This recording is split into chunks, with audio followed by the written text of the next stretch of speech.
Hello YouTube, this is Dragonheart, the Prince of Wales, and today I am joined by... Arexasaur, as usual, and we have a very special guest. My name is Tisra. Nice of you Yay! to invite me. Woohoo. Stisra! Yay! We are joined by Stisra, who is a big Total War YouTuber, although he does Wow. have other games on his channel. But right at the moment, he's got several Attila campaigns going on, including a Franks one. Yeah, I got three going on: a Franks one, a Jus one, and a Western Roman Empire. Yeah, so how many parts have you got up? I think you've released part 10, I think was the latest one. I'm just gonna check here. Yeah, part 10 of all the campaigns went up today. Yeah, so Uh, fun yeah. times. If you want to check out Yep. some Attila campaigns, then Stisra is the man to go and watch. Of course, Definitely. and a link to his channel will be in the description below as well. Yeah, and as you probably guessed by the title of this podcast, we're going to talk about Attila in this podcast. It's a week late, but we're going to talk about Attila and its expectations before release, how all its features and how good they are, and our opinions on the specific features, how it compares to Rome 2 and the other Total War games, and then we're going to give our final thoughts. Next week, or I should say in 2 weeks, because I'm not here next week, we're going to be talking about live streams. So if you have any opinions on live streams, put them in the comment section below, and we'll discuss your ideas in the next podcast. Woohoo! Well, that was a mouthful, wasn't it? Woohoo! No. Yeah, difficult to say that. Oh man. Okay, so let's get cracking then. So, Total War Attila, it was released on the 17th of February. What do you guys think? I think it was good. It was a solid launch. It didn't really have that many massive problems. I had a few crashes day one, but I didn't really see anything graphically wrong. I didn't have, nothing really other than a few crashes here and there. And I think it was like 2, and I played the entire day. So Yeah, I have to agree. On release day, it was perfect. Like, I didn't get any crashes. I didn't get any bugs. I didn't get anything.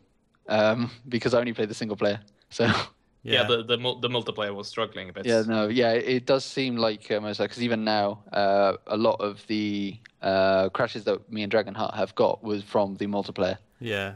Either the campaign. either the battles or the actual campaign.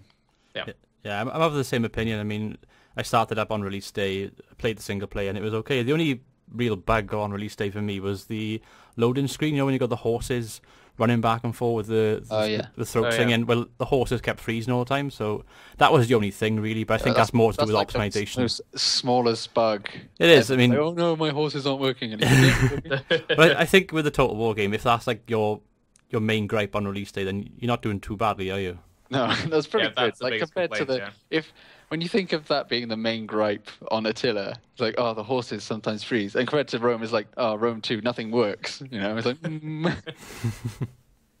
But yeah, so before we talk about the features of Attila, what was the expectation of the game before it was actually released for you guys? Well, to be honest, I wasn't excited at first. I mean, I got to put that out there because I was looking forward for something moving away from that kind of time period, mainly because of Rome 2 and me wanted to play something like Medieval 3 or maybe another Shogun or something. And I wasn't really excited, mainly because I wasn't excited about that time period. However, that being said, it has surprised me in a good way. It had a much better release, and I'm enjoying the game at the moment. It's fantastic, and I think I can see myself playing this game for many months down the line. Yeah, so my expectations were, as I told you before the show, but I guess we're trying to hold the illusion alive. When I first heard about the game, when I saw the announcement at Rest, I thought, well, that's fine. And then I heard about the release date, and I thought, that's way too early. So 1.5 years after Rome 2, we're gonna get another game? Are you kidding me? Rome 2 is like barely playable right now. It's like a barely acceptable state. 1 entire year after the release, and but thankfully, as opposed to what they did with Rome 2, they let the community get quite a large part of the community get quite a lot of access to Attila and actually play it and show it and that really made me confident that this would be, well, at least it gave me hope that this would be a lot better than Rome 2 was. Yeah. Yeah, I have to agree with both your points, especially at the beginning. The release date and the fact that it's like, February 17th. Oh, it's quite a bit early. Why can't they just take? I was under the impression that they should take another year and a half, so 3 years after Rome 2. After the collapse that was Rome 2, I thought they would need a bit longer to spend on a new Total War game. Yeah. But then again, when you think about it, Attila isn't really a new concept in the way, because Barbarian Invasion had already been the expansion for the original Rome, so it kind of was not an obvious step to where to go, but it really, it was already done. It's already a successful one, so why not just do it again, but this time make it so much better? Yeah. And I think they did good in that, and I think that because Barbarian Invasion to Rome wasn't that big of a step up. I mean, it was reskinned, refactioned stuff with a few new features such as hordes and other stuff. And here is not pretty much the same, because we know that Attila has so many amazingly new features in it that have never been in a Total War game before. But it's kind of the same thing. It's not a complete reskin of Rome 2. It's Rome 2 incredibly much more improved with so many new features. You can't shake a stick at it because there's too many. Yeah. It feels like before release I was really skeptical. I didn't pre-order it. I was against the whole idea of if this is fucking fucks over like Rome 2 did, then I'm so happy I didn't pre-order it. But as soon as it was released, I bought it because I knew it was good, because I saw a few videos on YouTube and looked at the review pages on Steam, and it was all yeah, this game is good. It's oh, all right, okay, good. To be honest, going back to the point you made about the dates, I'm not too surprised it was released this year. Mainly because if you look at all the past games, they've always been a year or 2 years apart. I mean, 2008, 2009 was Empire, 2011 was Shogun 2, Fall of the Samurai was the following year, 2013 was Rome 2, so it's always been sort of 18 months or so between each game. Yeah. So I suppose the timing... I was under the impression that they would have needed longer because Rome 2 was such a failure. Yeah, but then me too. again, when you think about it, Rome 2 was the building blocks of Attila. Yeah. So... It's basically, didn't need that. It's what it built upon, and it's quite obvious that I've taken quite a lot of assets from, well, not necessarily graphical assets, but the underlying stuff, and brought it into Attila, and basically built on that. Yeah, definitely. Yeah. So let's move on a little bit and talk about the features of Attila. We're going to split this into campaign, battle, and multiplayer. Okay. So if we start with the campaign map, and I'm going to start with one of the most defining features of the campaign map in Attila, and that's the ability to desolate provinces and lands. Yeah. I like to use that. Yeah. But it's a risk reward thing. Well, you really need to take a look at provinces and say, okay, can I afford to take this public order hit, because the public order hit is global for your entire faction. And if you do what I did, which wasn't that smart because I didn't know better at the time, I basically played as the Western Roman Empire in one of my campaigns. And then I said, okay, I'm going to hold on to Gaul and Italy, and the rest is going to be raised, because that's basically what I'm able to hold on to. And when I desolated everything, and hit the end turn button, and suddenly next turn I have minus 180 or something public order in every single province. Yeah. But yeah, if it's used 1 or 2 provinces at a time, definitely a good thing at some points. Yeah. Yeah, I really enjoy that feature as well. I mean, I think Rex knows this from our co-op campaign. I was running around the place with the Visigoths desolating everything, wasn't I? You basically, the first thing he was like, I'm going to take Constantinople. I'm going to sack it. Oh, I sacked it. What do I do now? Fuck it, let's desolate it. Well, I did the offensive sacking, That's another aspect I haven't really used too much personally. Yeah, it's kind of like when you play the Western Roman Empire, you don't really have the ability to do that. It's mostly when you're a horde faction. Yeah. You go around desolating shit because you need the money and nothing else matters. That's another good trait, though. I mean, another good feature, which is actually something which was in Barbarian Invasion, the fact you can play as a horde faction and run around the place, just basically tearing stuff up. You know, that's how you're sort of meant to play the horde factions, like the Visigoths. Yeah, I remember I was so confused when I first loaded up Barbarian Invasion back in the day, and started the campaign with I don't know, some faction, which was a horde faction. I had no idea what to do at all. But yeah, it's very reminiscent of that in some aspects. I think of the sort of faction as somebody like Legend of Total War would enjoy playing with. You can be so aggressive with them; it's unbelievable. Yeah, I've had quite a lot of fun with the hunts. They're quite a fun faction to just, well, just kid around with and force yourself to have allies all over the place. I like to use them. Yeah, I do. I really like the hordes in it. I don't know. There are so many features of the campaign map that are so good. The fact that the politics tree is there, and it's been completely revamped and is it's a bit complicated, but once you get into it, and I think videos from Total Warzone really helped when he did his politics overview and how it worked. It really helped. Like, I understood straight away, like, oh, of course, this is how it works. Really helped. And also the fact that it's linked to your family tree, which is returned, a family tree finally, along with the politics. I think that's a great feature. It's not something that's necessary, but it does help you along in your campaign a lot, and it's done so well in my opinion. Yeah, I liked how the family tree has like more meaning than even back in, for example, Medieval 2, where it only really shows you, well, your family members, and that's it. Yeah. And here it actually has an impact to the game, and you have to use influence to perform certain actions. I like it. Yeah, no, definitely, because what was I going to say? Yeah, because in things like Medieval 2, it's like, yeah, well, this is my family tree. Oh, there's my daughter. I can marry after. Oh, there we go. Here it's like you need to balance the political power that your family has with the political power that the other family have, so that it creates a balance. Because unlike in Rome 2, where you wanted to get the most power in like the Senate, for example, or in your in the politics where you have the most seats, it means you're really powerful and everyone likes you and stuff like that.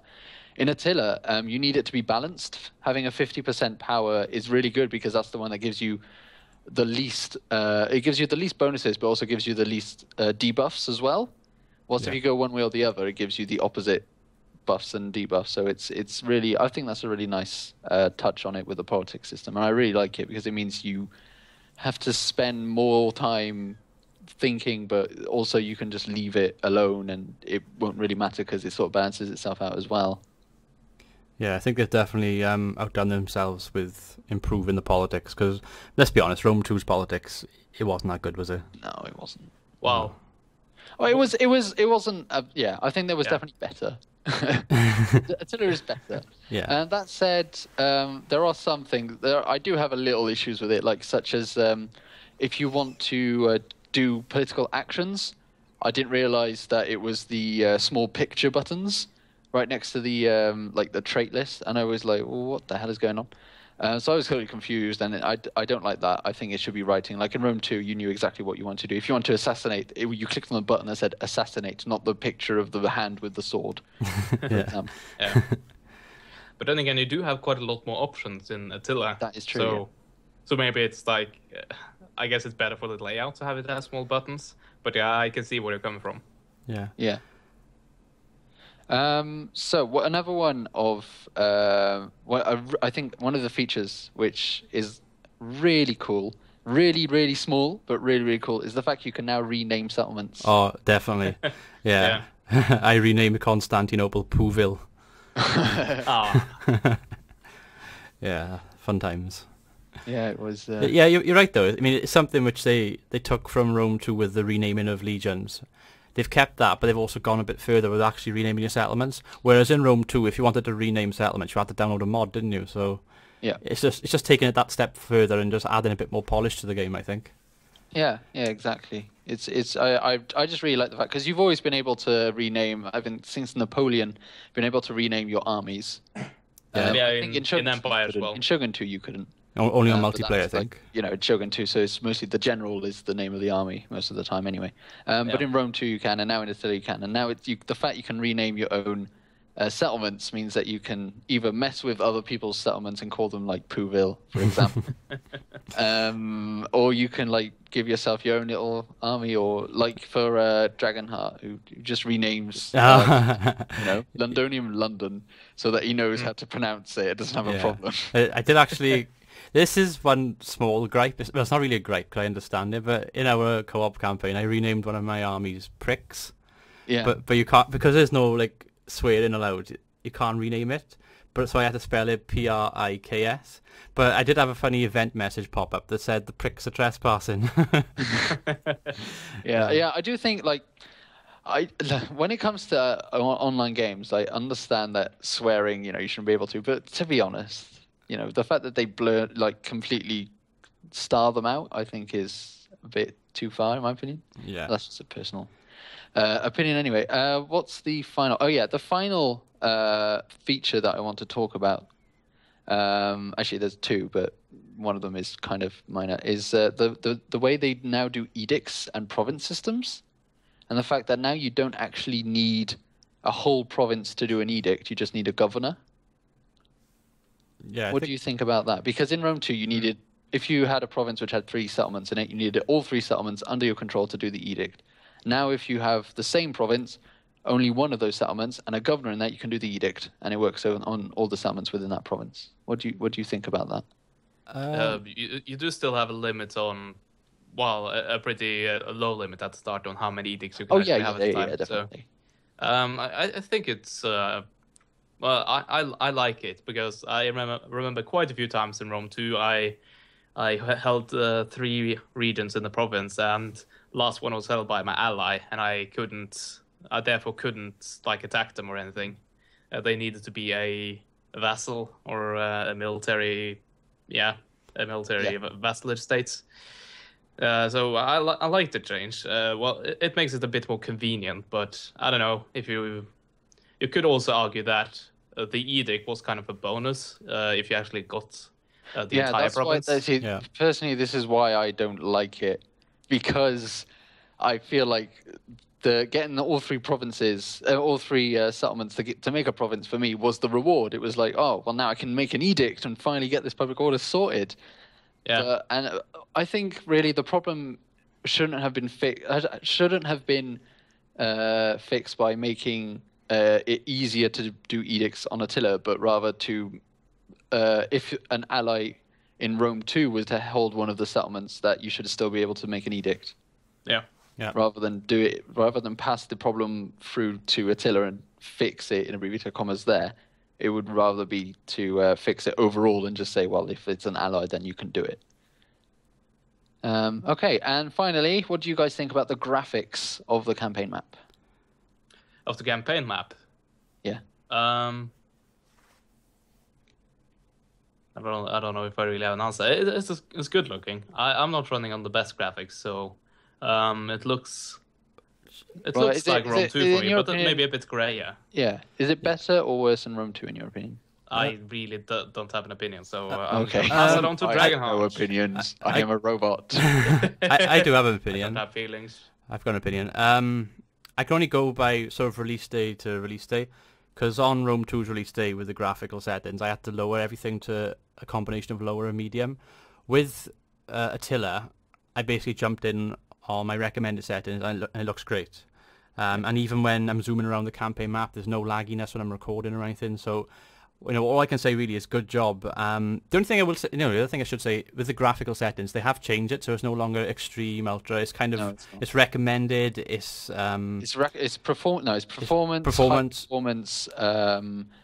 quality, and good quality or something like that, or extreme quality. Yeah, because didn't they create this game with the whole kind of, this should be running on a future rig rather than a current rig?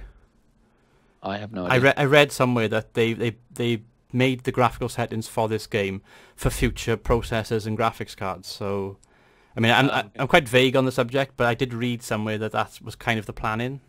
It may be possible. Yeah, I don't run the maximum settings, but that's kind of for frame rate stuff. But I guess that's kind of impacts it, doesn't it? So I have a pretty good computer myself, and I don't use the highest graphical settings. So it's definitely something that, well, for me personally, would be, well, I would need a stronger PC for it to be just all out ultra and still running smoothly.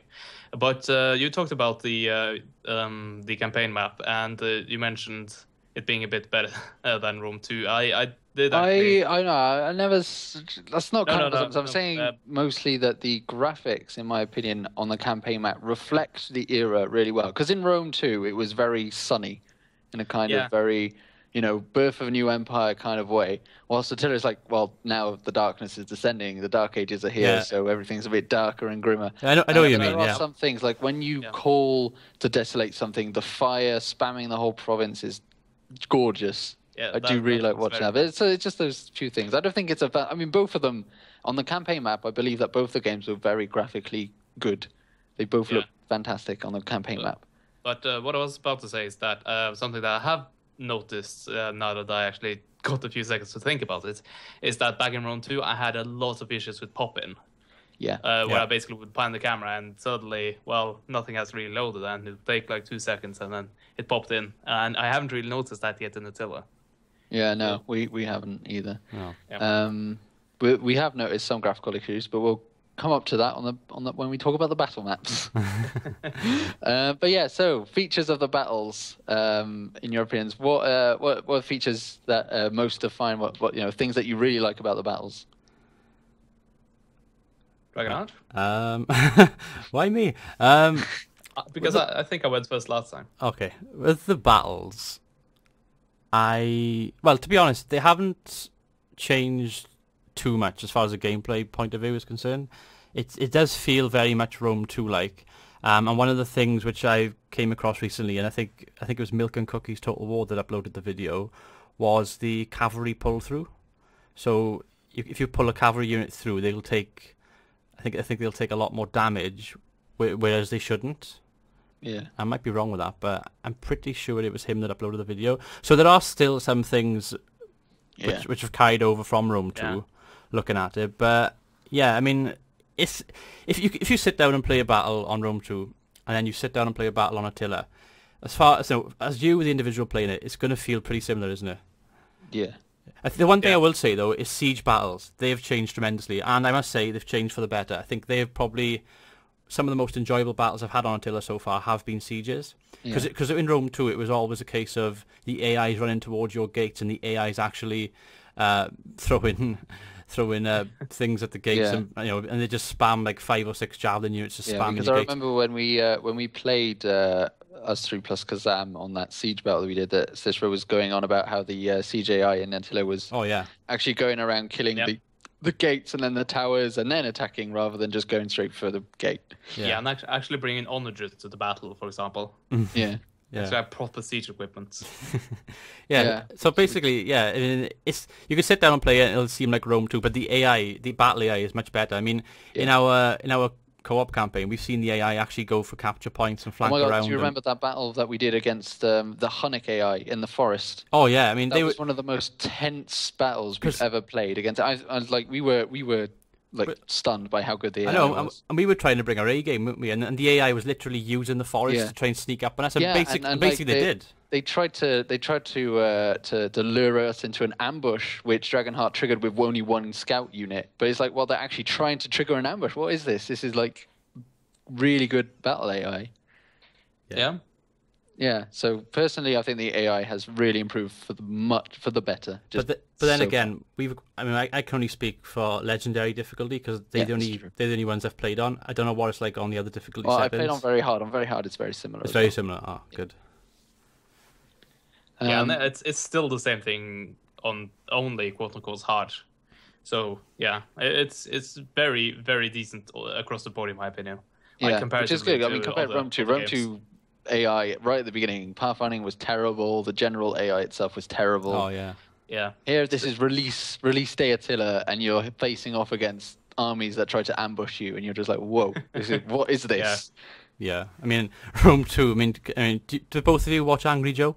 Yes. Yeah. Well, his Rome 2 review, the first week it's released, you had AI basically charging towards the Spartans, then running back and then charging again. and then they just didn't know what to stopped, do. like, And then 2 meters away. And then, sort of day 1, day 2 co-op campaign, and we've got Attila the fucking Hun sneaking up on us in the forest. It's just it's just a massive kind of swing in the pendulum, in my opinion. Yeah, it's wonderful. I'm pretty sure that they put a lot more resources into the AI manager, or fired the old AI manager, got someone who was actually competent this time. Yeah, it looks like it. something that I have noticed is not always, but most of the time, the AI will actually keep a unit or two back and protect their skirmishers and or artillery in open field battles even, and that has made it very difficult for me at times to actually take down the siege equipment and skirmishers. I do like how the AI kind of prioritizes that and doesn't like completely neglect them the second the battle starts. Yeah. So we can all agree that the AI is a vast improvement. In the battle. Yeah. Another small feature that I really like on Attila is if you are to select one unit only, you see the icons above enemy units, which are, if it's a sword, it will be a sword and stuff like that. If you select one of your units, it will have a small like a warning sign next to it, and depending on how good the matchup is between that unit you selected and the enemies, it will turn either red, green, or orange. So if it's a green warning sign, then you can just waltz through this unit with this. You say I have a unit of axes versus a unit of sword, it'll be green. However, if it's a unit of spears, then it's going to be red, because spears are, a counter against axes. Which I think that on the fly, like when you're just going for an attack and you're not entirely sure what unit is good against what, I think that's a brilliant, like it's there for when you need it straight away, and I absolutely love that feature of the game. Yeah, and again, it's something which is so simplistic, and yet it has such a big effect on the way you play. Yeah, it really does, because it really helps to know and to learn really quickly what counters what unit, and which, like, when then whether you should charge your battle line towards a certain aspect of these dudes, or you should not. Like, does one unit go against one, or should I get 3 units against this one because it's really powerful? That kind of thing. Yeah, I just really like it. The last battle thing I would like to talk about, a new feature. I'm almost 100% sure there's a new feature. It's the fact that you can actually take a few units. You can take a group of units if you like, and actually draw lines where you want it to pass through. So, for example, say you have, say if you are microing quite a lot of units, but you still want to send a cavalry charge and wrap around someone's flank. You can then actually paint a line so you can have them, for example, avoid the spear units and still, basically in one click, have them hit the backs of the enemy ranks. Yeah. That there was a version of that in Rome 2, where it was I can't remember what it's called, but it's like not a rally point, but basically it was points. You basically would click on the map whilst holding F shift and just click it once and then twice and 3 times, and you wouldn't draw the line, but it would be points where they had to stop and then they would carry on to the different way. Yeah, that has been in the game since at least Shogun 2. Oh really? Well, there we go. Yeah, now we can do it in one smooth motion. Yeah, that's good. So again, it's something that is really nice. Yeah, and also the units have a tendency to stop running in between the points. Yeah. Another feature I really like about Attila is the new routing mechanics.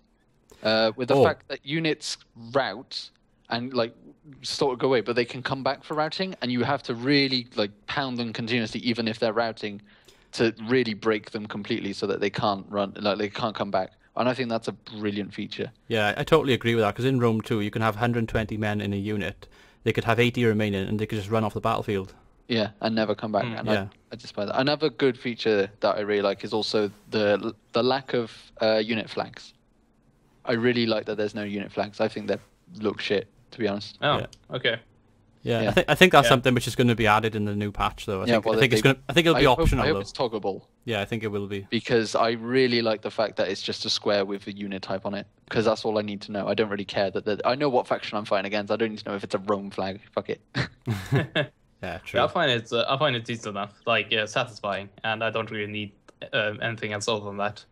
I also must say that something I'm very happy to see return is the fact that once you shatter the unit flag actually stays on the battlefield and only it shows like the white flag. Because in Rome 2, and even in Shogun 2 it was like that as well. Yeah, but it went away in Rome 2. So the problem I had there was, for example, if I miraculously won a battle and I didn't want the enemy army to have a chance of attacking me again, I would want to run down as many units as possible, of course, and I didn't have a way of seeing that unless I was like really looking at the... Yeah, no, but this was also an issue in Shogun 2.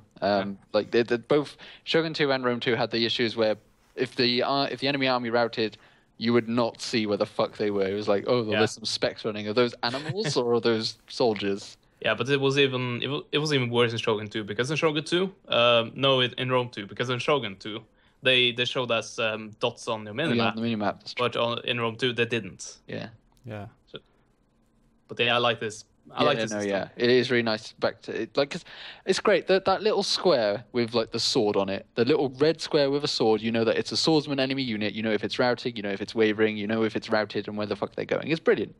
Yeah, it's a little square on the map, which doesn't take my problem with unit flags is that they take too much room, and sometimes you want to click and attack a specific unit, but because there's a flag in the way, you click the one in front, and then it's like, oh god damn it. Yeah. That's my opinion anyway. Graphics of the battle map. Me and Dragonheart have found some graphical glitches. I was just about to say, yeah. We actually found a few yesterday, didn't we, in the live stream? Because you said to me on the 2v2 battle that we played, if you check out the crossroads and look towards a rock. So I did exactly what you said, and I could see as well. Basically, the mountain had like a big, massive black gap, didn't it?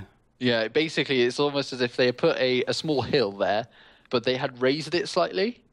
So there was like a small gap underneath it, which was really flat, really like graphically like disgusting. But it was like, what the hell? But I mean, it's so like, it's those things that you see, but you're like, well, that's like one tiny little error. On Rome 2, whenever I did a battle, it was popping all over the battle map. It was soldiers would fall through. There was like massive holes in the ground. It's like, what the hell is going on? Yeah, I remember like that small hill.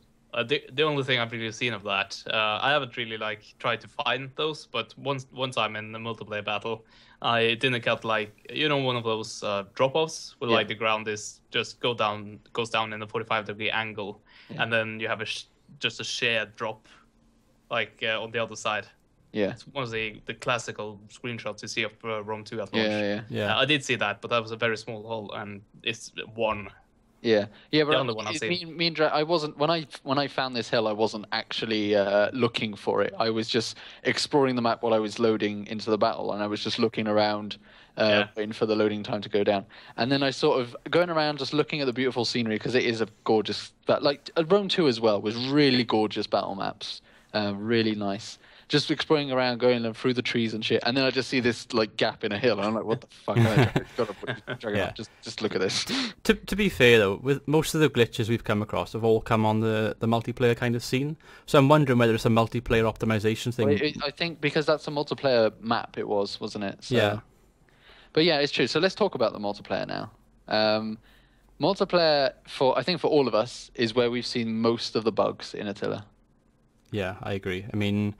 Well, first of all, in our co-op campaign, didn't we have about 3 crashes? Yes. And the first 2 times I thought, oh, it's me because I was the one that was kicked out of the game. But then the third time you were kicked out. So it became apparent to me then that it's actually something to do with the actual game rather than our internet. Because both of us, we got pretty decent internet, haven't we? Yeah. So I assume that it is actually like a bug or a glitch or something with the multiplayer. Yeah. Well, another thing about multiplayer, like it's strange because I mean we had a point, was it yesterday during the live stream where it was you, me, and Kassam waiting for a game, and then I just randomly crashed for no reason. Yeah. And I was like, well, this is really weird, and I had to like restart my laptop and everything because Attila just wouldn't close. So. Yeah, you just reminded me as well. I mean, when we waited for ages, didn't we, to do a 3v3? And I think the way that you select your team members and stuff, that's got to be changed, because basically, whenever we were waiting to try and get 3 onto 3, my screen was showing Kassam on the right-hand side and me and you on the left-hand side, whereas both of you had something completely different. Yeah. both So of us were so on again, Rogue that's as another well, glitch which I think could be patched or changed or something. So yeah, definitely most of the bugs and stuff have been on the multiplayer scene. Yeah, I talked about my game crashing a bit on day one, and all of the crashing happened while I was in a multiplayer lobby. Yeah, it's weird. What about the multiplayer features? What do you guys think about? Do you think that it's like what are your opinions? What do you think of when you say features? Exactly. Yeah, the lack of it. Yeah, Yeah. I Do you- would yeah. like to see a return to the Shogun 2 style, but I don't think we're gonna see that I think in that the near future. personally, I would really like to see a multiplayer-based update. Yeah. Rather, like, because it does seem like this. I mean, the first update we got for it is happening. What has it happened today, or is later today, or something? It's supposed it to was be today. it was delayed a bit. Yeah, Oh.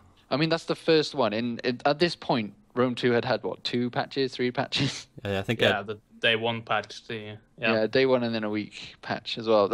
Attila has not needed to have it. It's like this is the first patch because it's preparing for the DLC and also fixing a few multiplayer bugs, which we've encountered and a few crashes here and there. But it hasn't needed them. So I would really like to see a patch, like a proper patch with actual content in it for the multiplayer. Maybe adding a small, maybe not like not like a whole avatar campaign like we saw in Shogun 2, but like a smaller version of that, or a better way to find a chat, like a find random battle button, or a matchmaker or something like that.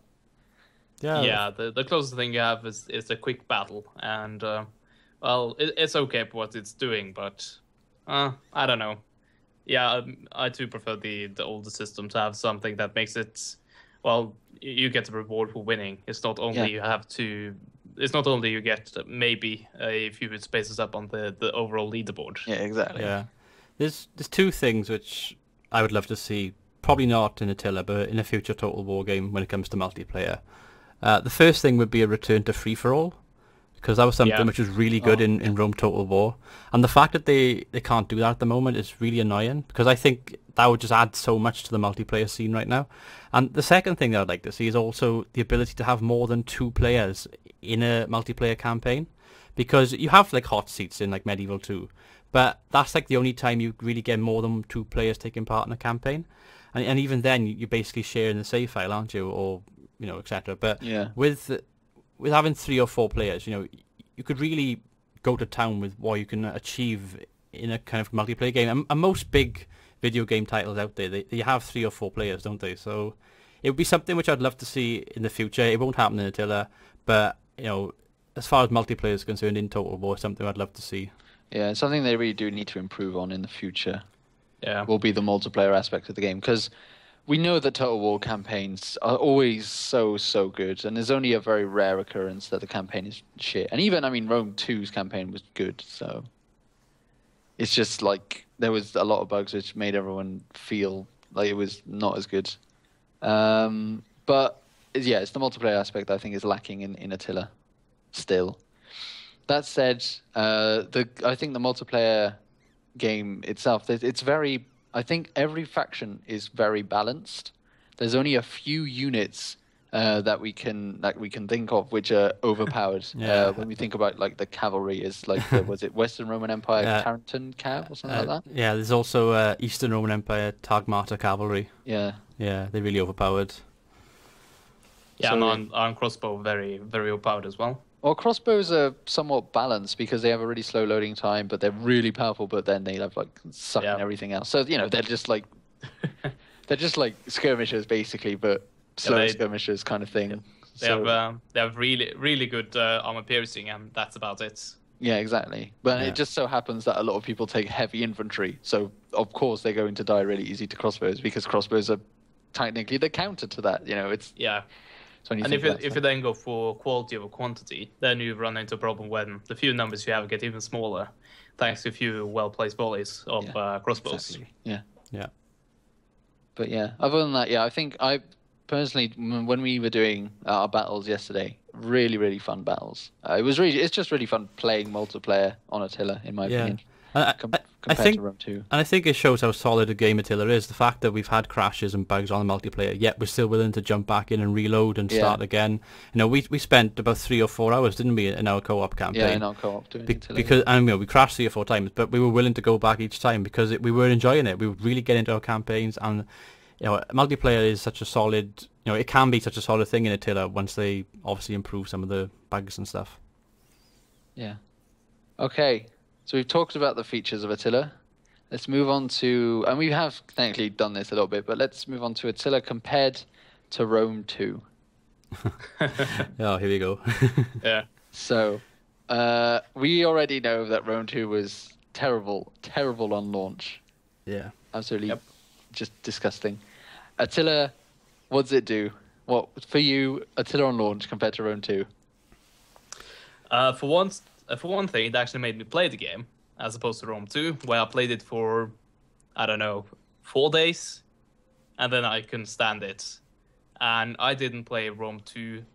Well, I didn't play Rome 2 for a solid, like, more than a day at a time until June, I think. So in between September and June, I didn't really play Rome 2 at all.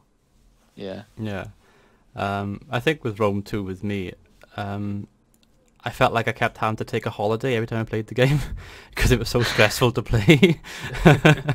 But with Attila, I mean, I'm looking forward to the next turn. I'm looking forward to the next battle. I'm looking forward to the next movement order. It's something about the game which really kind of captures the imagination. I think that's some of it as well, the fact that they've kind of pushed forward the whole kind of apocalyptic feel to the game. The fact that all these factions are fighting to survive, especially with the Western Roman Empire. You know, your main aim is to survive, basically. And with Rome 2, I did feel like a lot of the playable factions on launch were kind of copied and pasted a little bit. And Attila, you know, you can play as the Franks. You got very good lancers and stuff. Yeah. You can play as the Romans. You've got your equites and your legions. You know, and you go to the Sassanids. You got your war elephants and your bomb throwers. And it's just something about each and every faction which I think they've really improved upon with Rome 2, especially on release. Yeah, definitely. I definitely think I agree with you. I really want to look forward. Every turn is like, oh my god, another turn, quick, because I want to see it. And I think one of my favorite things that so far that's happened to me on the campaign of Attila, that isn't any actual gameplay thing, was after the first chapter, when the first chapter's completed, you get a cutscene about Attila's birth, and you're just like, oh my god, the game is starting. Attila is born. We now have to start and like look towards the Huns. You know, they're gonna come at some point. Yeah. Yeah. It really puts you into the aspect of the game and the fact that everyone's scared of this new power rising in the Hunnics and stuff like that. And it's I just seeing that cutscene. I actually finished one of the episodes of my Attila campaign from like after that. I was just like, and you know, this is what we're going to look forward to in a next episode. And it's like really good way to do every chapter, because in Rome 2. After you completed your objective, chapter 1, it was just like, well, now here's chapter 2. Yeah, it was very substandard. This gives you more of a story to the campaign. Definitely. And I had the point where I thought I had quite a lot of factions that were angry at me, and I had quite a lot to deal with. And in the back of my mind, I was thinking, wait, I have to deal with the Huns as well? Like, when are they going to be like a massive pain in the backside? And then I looked at the year, and I think it was 410. I was like, okay, Attila is only 10 years old. I don't have to worry. I don't have to worry yet. Yeah. No, I really like that. Also, I really like that they from the get-go implemented the four turns per year for the 4 seasons per year. Yeah, that's a big feature which was missing in Rome 2, wasn't it? It was missing so much in Rome 2, and it really does allow you to get a lot of turns. Because when I'm like, okay, so survive until the year 400, so we're in 3080, so that gives me what? 4 times 20, it gives me 80 turns. So I got 80 turns before Attila is born, and it's like... Yeah. It just reminded me as well of something which has been sort of changed and added, which I like. First of all, the battle advisor, the guy in the top left corner. Yeah. I prefer him in Attila to Rome 2. He's got like the kind of hooded figure. He looks like a druid. Oh yeah. I really prefer him. I think the Rome 2 one was quite bland and the voice acting was quite bland. And then the second thing is the actual intro videos when you select your faction. Yeah. That's something which I really like. It's all good. Yeah. Yep. Although they are quite similar to one another. Well, they are. We've Some seen them all anyway because they're all the red horse, black horse, white horse kind of thing. Yep. But I thought that was good, and I know this is not going to really be really tailored towards you guys, but I play the Attila because I play it when I'm doing my campaigns in French because that's what I'm doing my campaign in. I'm doing it in French, so I'm playing it in French. So all the cutscenes are in French and all the subtitles are in French and stuff. And the French voice actor guy, is just as good as the English. He's so good. He really puts you in the mood. He's got the exact voice you need, and the translation is really, really good. And so I think they did really well on that aspect as well. I can't really say much about Rome 2's cutscenes because there weren't any. But I do think that it's really nice to see a game that puts as much effort on its different language aspect of the game. Yeah. If I am nitpicking a little bit, though, I did find something yesterday in Kasam's stream which I didn't like. And I noticed that when he clicked on one of the barbarian factions, they said, "Ready for battle." And it was the same voice acting and the same recording from Rome 2. Which I thought, is a little bit lazy, really. They could have perhaps changed that but then again, looking at it, it's a barbarian faction and it's a similar kind of point of history. But I just think they could have just changed that a little bit. But again, I'm only nitpicking. It's just a very small thing. Yeah. And that really shows you, in my opinion, how good this game is compared to Rome 2 at launch. The things we have to complain about are really only just minor things. Yeah. And to be honest, like if Attila had no updates, just on launch, no updates, because it was like I wouldn't mind. To me, it's it does obviously it can use improvements, but if it had no updates at this point and I paid full price on it, I would be totally happy. Because I think it has been done so well that it doesn't need updates. I mean, I would like to see some multiplayer crashes, fixes, and other stuff like that. But it doesn't require updates for the campaign to make sure it works and shit. It works. Everything's fine and it's beautiful and it's wonderful and it really makes me want to play it again and again and continue and do different factions different ways. It's brilliant. Yeah, if this was the year 2005 and patching wasn't really a thing, then this would be a good game, I think. Yeah, definitely. A good launch game. Definitely. Yeah. And I mean, we do live in a kind of, we saw it with Rome 2, we live in an era where games rely on patches sometimes to work. And Attila just, like, Rome 2 was one of those games, and then they said, we don't want that ever again. No. Yeah. Releasing Attila, they did it. They managed it. They just shown us that they can do these games that don't require these continuous patches. Yeah, it almost was an early access game. Yeah. Yeah, we got access early, long before the development was really finished.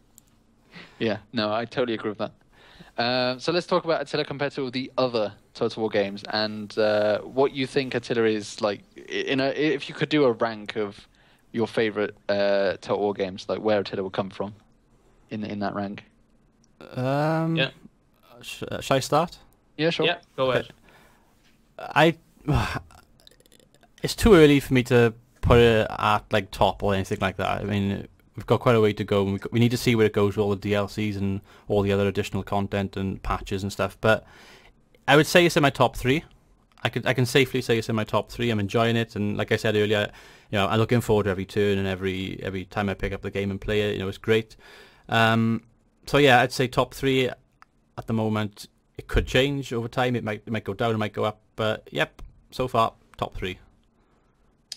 Yeah, I think it's pretty much the same thing for me. On the top for me is Fall of the Samurai, or I guess you could say Shogun 2 if you count all of them under one.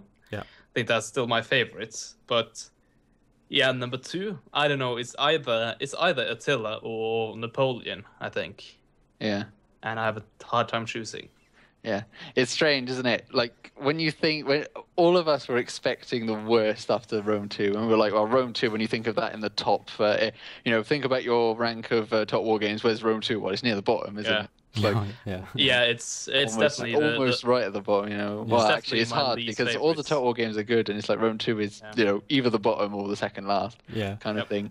And Attila is like the complete opposite. It's like, well, it's not the top, but is it the second or third top? I don't know. It's It's wonderful. I think it's wonderful to release Attila and everyone have not a bad expectation of it, but like not expect they're expecting the worst, hoping for the best, and they get better than the best than they can think of. It's great. agree. I think it's great. I think Attila. For me, Attila is definitely in the top 3. I mean, I can't stay because I really like Rome Total War. I really like Shogun 2.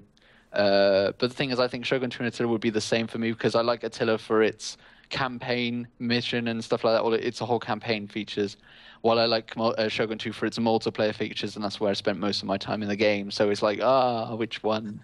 Yeah, I think it's down to personal preference at the end of the day. Yeah, it is, obviously. But it's great to see that even though it is down to personal preference, all of us have it in our top 3. Yeah, definitely. Yeah. I was cautiously excited before the release, and it hasn't disappointed, thankfully.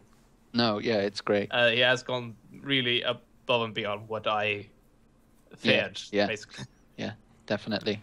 Yeah. I mean, as soon as I turned the game on, and it was just like, look at the game, play a few turns on campaign, you're just like, yes, you've done it. Great Assembly, you've done it. You've done it. Okay. Run around your room, just like arms waving in happiness. Okay. And only if you could stop DLC hoarding now. No, it's true. I think we're going to go on to DLCs in a few moments, but before we do, I do have a follow-up question, and it's basically, will you ever go back to Rome 2 now that Attila's out? Do you only to finish a campaign I put on hold because of Attila. And when that is done, I don't see myself going back there ever again. For me, I will. In fact, I'm doing 2 campaigns at the moment on my channel. I'm doing a Rome 2 and an Attila 1. And when I finish my Rome 2 campaign for my channel, I will be doing a English Attila campaign alongside my French one. But I will be going back to Rome 2 to play through the Caesar in Gaul or Hannibal the Gates campaign expansions. Yeah. Because I haven't played them. Because I never, got around to doing so because it's Rome 2. But I will be going back to it to play it because I do enjoy the era. So that really, it keeps me happy. And I do, because I spent a little time of it right at the beginning, spent no time in it in the middle, and now because, Rome 2's development kind of thing, they're not going to add anything to it ever, most probably. If they are, it's going to be another shitty DLC faction patch or something stupid like that. I feel like I can enjoy it much more now than I could at the beginning, so I do kind of play it. But I definitely see myself playing Attila more. Yeah, me too. I currently have Rome 2 uninstalled. That's because when my PC basically had to be repaired and I had to reinstall games, I had to go through my games and pick what I wanted to install again. So I installed Shogun 2 and Medieval 2. But then I kind of looked at Rome 2 and I thought, well, Attila's coming out soon. I'm going to give Attila a chance. And then if Attila isn't that good, I might go back to Rome 2. But now that I've played Attila, to be honest, I can't see me going back to it. Not unless they had some massive, I don't know, patch or something, which is never going to happen. For example, for me, I have all the Total War games, but I rarely, if ever, think I'm ever going to go back to play Empire, for example. Yeah. Or to an extent, Napoleon. Because I'm not really a gun person when it comes to Total War games, but if I was ever going to do that, it would be Fall of the Samurai, because I think Fall of the Samurai did it so well. So in my opinion, I'm never really going to play Empire or Napoleon again unless someone goes, "Oh, do you want to do a Napoleon multiplayer campaign?" Or just games like, "Oh, sure, I'll install it for now and then uninstall it later."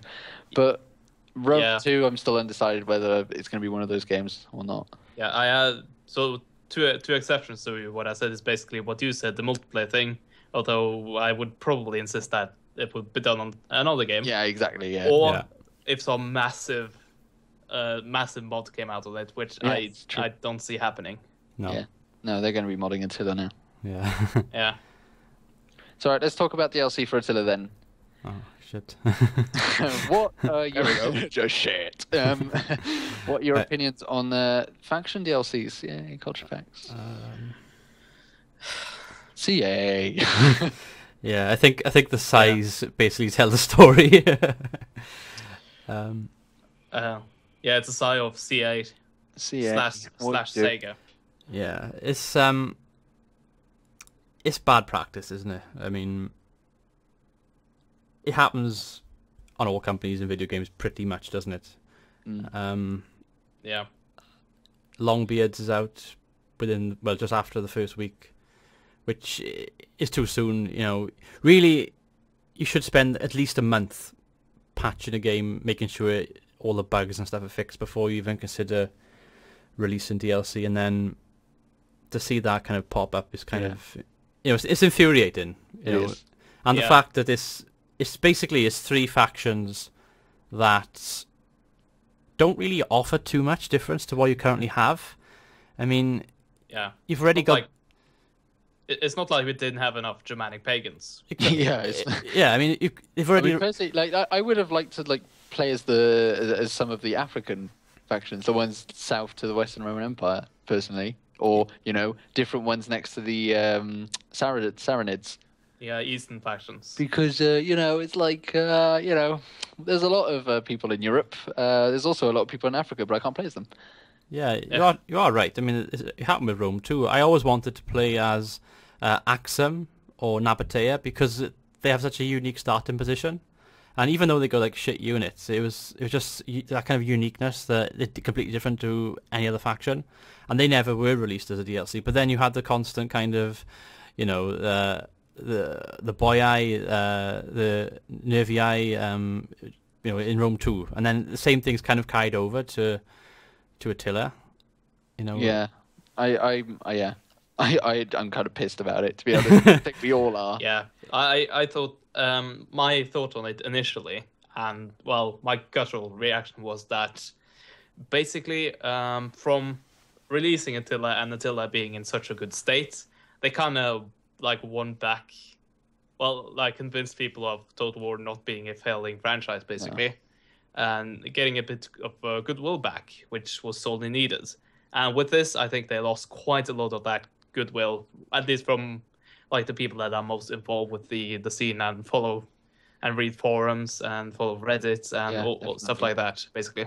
Yeah, I think maybe the issue with it releasing so early, there are two factors. The first is that they saw the community in arms about how amazing Attila was, oh my god, you've done it, it was celebrating around in the streets and stuff, and they were like, maybe we can push this through. And the other thing was that it was part of the make love not war thing. Yeah, wasn't it? Yeah, that is the that's the excuse I've heard most for it. Yeah, I don't know if that's any true, but do we have any evidence for that? No, did they mention it? There is no evidence for it because Make Love Not War was Company of Heroes 2 versus Rome 2. Yeah. So. Yeah, but come on, they're both Sega.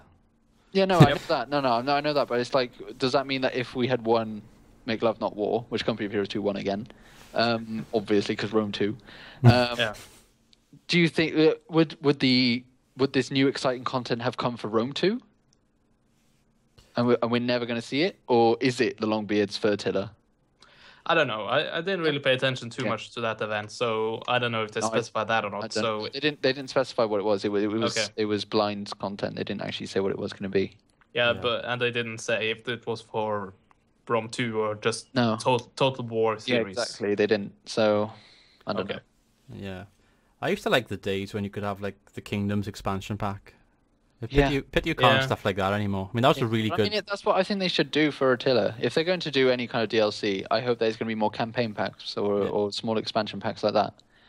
Because having something like in Medieval 2, the Kingdoms expansion packs was so good because it was a campaign based around the medieval era, but not explicitly in Europe or using the whole map, using only Britain for the Britannia one, or Americas for the or the Crusades or whatever.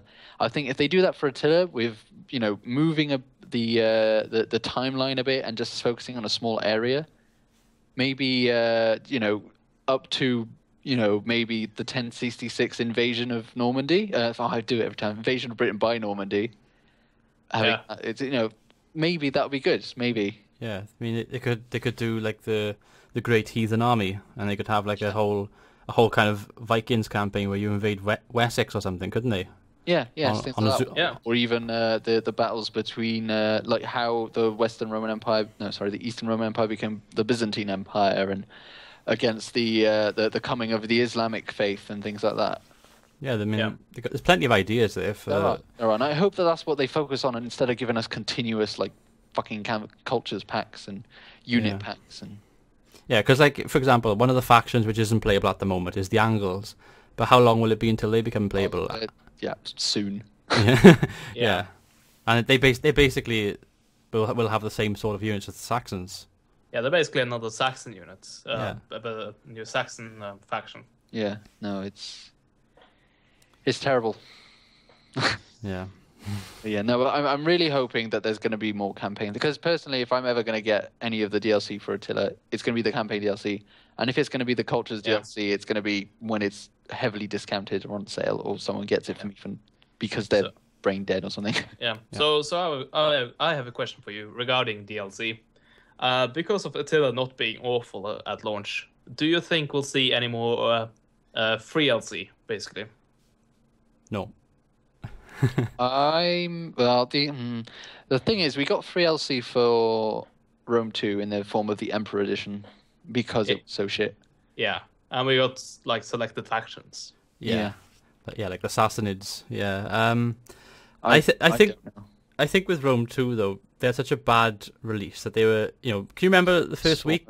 Everybody was raging on the forums and stuff on YouTube, and it was so much bad press that they were almost forced into releasing free content just to try and subside the kind of the outcry. Whereas with Attila, that's such a good release, they don't really need to, do they? No. Yeah, that's what I'm thinking about. So, I don't know. If they do release a Attila, maybe like whatever it would be called, like Scourge edition or something, like I think that would be the biggest plus PR kind of thing they could ever do, and it would probably secure my total devotion towards Total War for the next few games. Yeah, so you mean like if in a year they give you another like A fact campaign or something like that. another campaign set. Yeah. A bit later on. Yeah. Yeah. I would 100% would like think that Total War and create some of the best developers ever.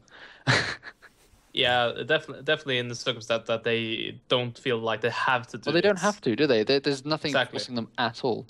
Because but when you think about it, when you look at Shogun 2, that had Fall of the Samurai, which is a complete conversion of the campaign map. With Rome 2, you had the Emperor Edition, which had the Augustus campaign, which had a total conversion of the whole campaign map. Yeah. So maybe there is a trend, but Fall of the Samurai was so much bigger than just the Emperor campaign on Rome 2. Yeah. So I don't know. We'll see. That's the thing. That's the only thing we can really say about it. But I'm hoping that it'll be either on the scale of the Fall of the Samurai, not free, or on the scale of the Emperor Edition and free. Yeah, I think that's the best we can hope for, to be honest. Okay, good stuff. So, final thoughts on Attila before we leave this podcast. It's a good game. Yeah, it's a good game. It has restored my faith in this still being a franchise that is not dying. Yeah. I'd 100% agree. Attila was basically Creative Assembly and Total War was at a crossroads, at a pronged road, a forked road, with the left side being like terrible and like death of Total War, and the right side being the Attila, back to the uphill and the whole strike of good Total War games. Yeah. And I'm just happy that Attila is up there with Shogun 2 as one of the best Total War games. Yeah, I agree. Me too. Your kind of point with the left side and the right side. I probably started off on the left side before the release of this because of all the negative kind of stuff we've had previously. But now, after playing Attila, it's such a great game, and I keep referring to my point earlier, but it's that kind of need or want to click end turn and get to the next part or the next episode, and that's just something which has restored my faith in the franchise. Yeah. So there we go. That everybody, is Attila. So thank you very much for joining us in this podcast. If you have any opinions on it that you wish to share, then please comment below. Leave us a like and subscribe to our channels, especially Stisra, who has several Attila campaigns. Was it 3 Attila campaigns going on his channel? Yeah, 3 at the moment. At the moment, so it could be like 7. No, it's probably gonna be 3 until I finish one of them, and then I'll have to see what I'm gonna do. But yeah, so subscribe to Stisra, who is just an amazing guy and an amazing YouTuber. So you should do that. Thank you. So thank you very much for joining us as well, Stisra, on our podcast. It was an honor being invited. It was a pleasure having you here. Yeah. Of course, thank you to Dragonheart for being there always. Well, And not being busy today. well, I am half of the podcast, so I kind of have to be here. Yeah, you do. And thank you to me. Oh, thank you. Yeah. Thank you to Rex. But yeah, thank you very much for joining us, guys. And we will see you for the next podcast on live streaming. Ta-ra now.